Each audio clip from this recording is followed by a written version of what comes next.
Hayırlı erте dostlar, selam programma udışın devam ete. 14 sentyabr Çişembe ertende hediminen Gülmira Esmagilova hem Elgis Tahirov. Erten uyanğasta bar işlerde tiz başqarıga tırışabız. Ertenge aş әдірләу, балаларды мәктәпкә odату, үзеңді ипкә килтеру һәм эшкә йөгерү тәү сират хатын-кыз иңенә төшә. Бұл ертелә без гүзәл заттарга нисек тиз итеп эртәнге макияжды халу сердәренә төшендергән ниятленек. Бездә кунакта визажист модель Альфина Кашапова. Хәерле ерте, Альфина. Хәерле ерте. Альфина, Гүлмира, сәламләш безнең республика менән.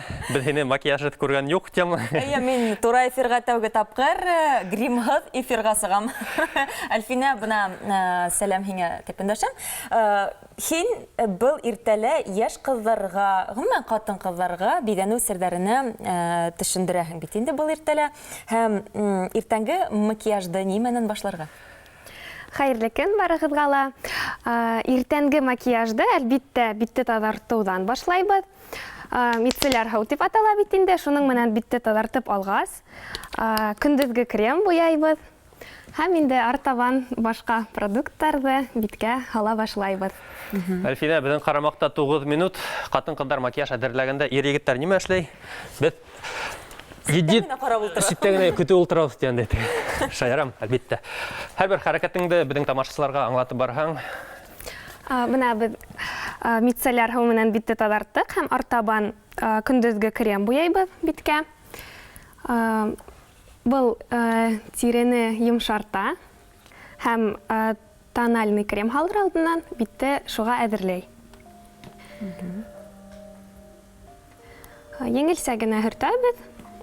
Бүгенге макияж безнең иртәнге булгас, ул шундай еңел генә буласак. Шундай. Безнең эфирга тап килгән бит. Әйе. Артык нык килограммрап грим һалырга кирәкми. Гүлмира, булай да матурлы, тамашачылар безне әйткәндә WhatsApp номеры эшләп килә. Языгы Гүлмирәләргә иртән. Әле генә көлгәйнек, үз баһаң шул тиклем, ни тиклем зур кимәлдә, ул һин мусор тәүргә түгел, хатта эфирга ла макияжһыз сыгыу. Баһаның кимәлен әйтәл, күрһәтәләр. Һәм күз астына кара түңәрәктәрдән шундай крем һөртәбез.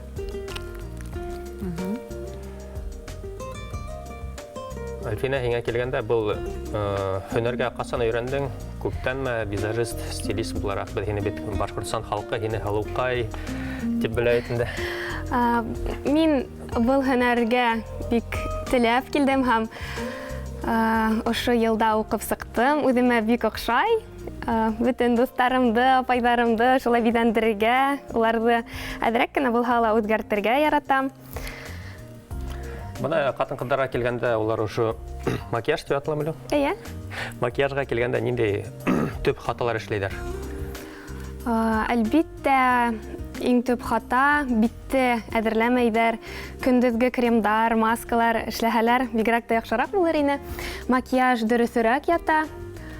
Битте әзерләү ул шул мицеллярка менән битте тазарту. Битте тазартырга, чөнки без калала яшәйбез, монда төрле саңдар бар, шулар биткә куна һәм битте бысрата, шуларды мутлак иртән кис тазартырга кирәк. Шулай ук дөрес, туры килгән косметика, туры килгәнен ала белергә кирәк. Туры килгәнен ала белү өчен ул белгечләр менән кәңәшләшергә кирәк. Әлбиттә, белгечләр, косметологтар менән әлбиттә үзеңнең туры килгәнен һәм һеҙҙең тип кожа тиҙәр бит инде, шуға туры китереп ала белергә кирәк. Һәм бына тренд тиҙәр бит инде, быйылғы көҙҙөң тренды ниндәй макияждар өстөнлөк ала? Быйылғы көҙҙөң тренды ул һоро төҫтәр, шундай алтын төҫтәре. Шундай ябай гына ауыр булырга тиеш түгел макияж. Кара төстәр булмаска тиеш. Күбрәк һоро төстәр өстенлек итә. Мен тамашасынан һорау бар. Грим макияждан нимәһе менән айырылып тора? Грим ул дөресен әйткәндә авыррак була, ул бит инде төрле киноларга һәм телевидениега эшләнә. Макияж ул шундай еңелсә генә, көндезге, киске һәм төрле байрамдарга булырга мөмкин. Табиғи матурлықты артық қапламай инде. Ул макияж була дип әйтәйек. Бына Альфина без һине Халукай бәйгеһендә катнашты, еңеүсе итеп беләбез. Ошо хакта ла һөйләп үтәле, кай елдарда был бәйгедә катнаштың? Мин Һылыукай конкурсында 2018 елда катнаштым. Әлбиттә, бик тиз был конкурска мин килмәдем, бик озак уйландым, шул тиклем үземдән шикләндем. Һәм зур рәхмәт ата-әсәемә, үзем шөгыльләнгән Башкирин Бьюти Һылыукай студияһына. Улар миңа ышанып, шундай конкурста катнашырга мөмкинлек бирделәр һәм шулай мин Аллага шөкер еңеп сыктым. Хәзер буна ошо студияла кызларла һиңә мөрәҗәгать ителәләрдер, кәңәштәр аркылы. Әлбиттә, кызларны фотосессияларга һәм төрле видеосъемкаларга мин әзерләйм. Әйткәндәй, тагы буна сит илдәргә конкурсларда катнашаһың, стилист буларак та, Һылыукай буларак та ошо нең торганда ла һөйләп үтәле. Мин Һылыукай конкурсынан һуң Кытай Республикаһына Посланница красоты дигән конкурска бардым. Унда мин Башкортстан Республикаһын, Рәсәйне күрһәттем. Һәм мин унда башкорт биюе самовар менән алып баргайным. Ул кытайларга һәм жюриларга бик охшаны. Улар шул тиклем аптыранылар, шулай бию эшләй алганга, сынаяктар менән самовар башымда ине, шундай бию куйдык һәм мин топ-5 еңүселәр араһына үттем. Әйткәндәй, буна карап торабыз, бик күп инструменттар, ошо бәләкәй генә эш өчен. Шул тиклем кирәкме һәрбер монда? Кайһыла нинде бәләкәй эш тә Илгиз. Иң мөһим процедура был.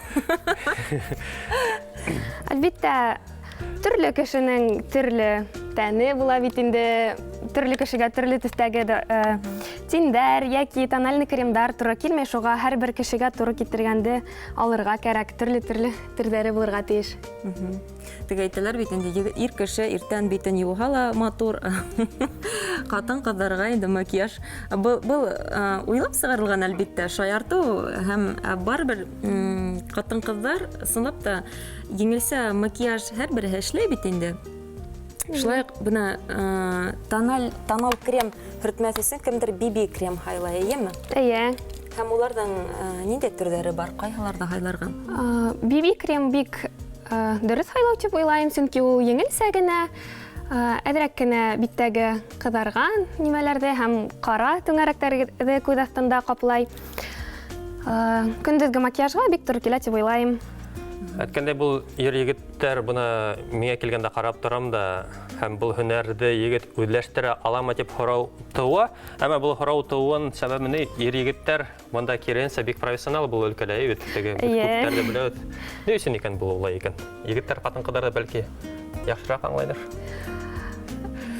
Безнең ҡалала бит инде бик билдәле, Рәсәйгә билдәле Сердар Камбаров бар. Мәҫәлән, ул бөтә билдәле кешеләр унда биҙәнергә ярата бит инде. Шуға күрә мин уйлайым, ҡатын-ҡыҙҙарға.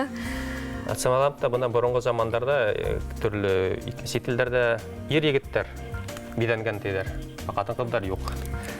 Элек театрҙарда борон-боронда ирҙәр генә уйнаған. Ҡатын-ҡыҙҙар ролен башҡарған. Ҡатын-ҡыҙҙар һуңынан ғына актер һөнәрен үҙләштерә башлаған.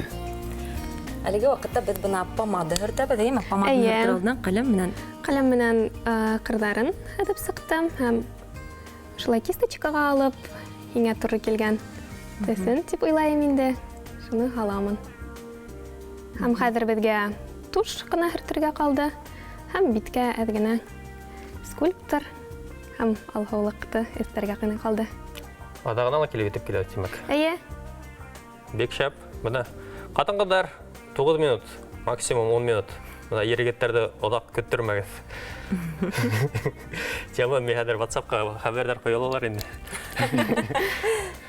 Һәм бына цветотип тиҙәр бит инде һәр бер кешенең. Кемдеңдер һалҡын оттенок, кемдәлер йылыса. Минең ниндәй? Һинең тәнең аҡ тип әйтергә була. Һәм һиңә шундай һалҡыныраҡ төҫтәр туры килә. Һәм бына, мәҫәлән, румяна һөрткәндә һиңә шундай алһыу ғына, саҡ шундай әле генә саф һауала йөрөп килгән кеүек, шундай әҙ генә өҫтәйбеҙ. Һәм шулай хайлайтер менән күптәр артыҡ мауығып китә, әйеме? Ул хайлайтерҙы ҡайһы ваҡытта Хайлайтерді, мен ойлайым, съемкаларға көбірек керектір деп. Күндізгі макияжға әдгені шылай істерге мүмкін. Неме ол хайлайтер айтегін демеңе? Хайлайтер ол битті әдірек Ялтырата тұрған. ялтыраты һәм ниндейдер икенсе төс, свежесть. Свежесть бирә. Достар, бізде студияла қонақта Альфина Қашапова, стилист, визажист, Лауқай. Біз мұна бұл ертелі менің коллегам Гүлмира Исмағиловаға ошындай марафет яхайбыз дейдер біле халықсан. Макияж эшләттік Альфинаны сақырып бұл ертелі біздің студиябызға. Бар ішті тура эфирда біздің WhatsApp-қа хәдән хабардар көтіп қалады. Бүгінгі макияж Гүлмираға келішәмі, йоқмы? Ошындайрақ хабарда. Әдір шекілі. Біз тамамланық. Альфина, зур рәхмәт. Сынап та быйылғы көз мезгілінің тренді ол нендей тенегдәлі? Хоры, алтын тістер, һәм еңіл генә макияж. Һәм әйтірі кәрәк, мода ол нендейдер башқа түстер түгел, үз-үзің болып қалу. Табиғи матурлықты. Табиғи матурлықты әдірек кені шлайтып ғыдып қана көрхәтірге. Саф башқұрт қыдарына келген біздің қыздар көк, бұна Гүлмира һәм Альфина көк табиғи матурлығыды юғалтмағат қыздар. Сәлем менен уянығыт бір несе минуттан ені ұсыршыбыз Альфинге хейгіне дур рахмет.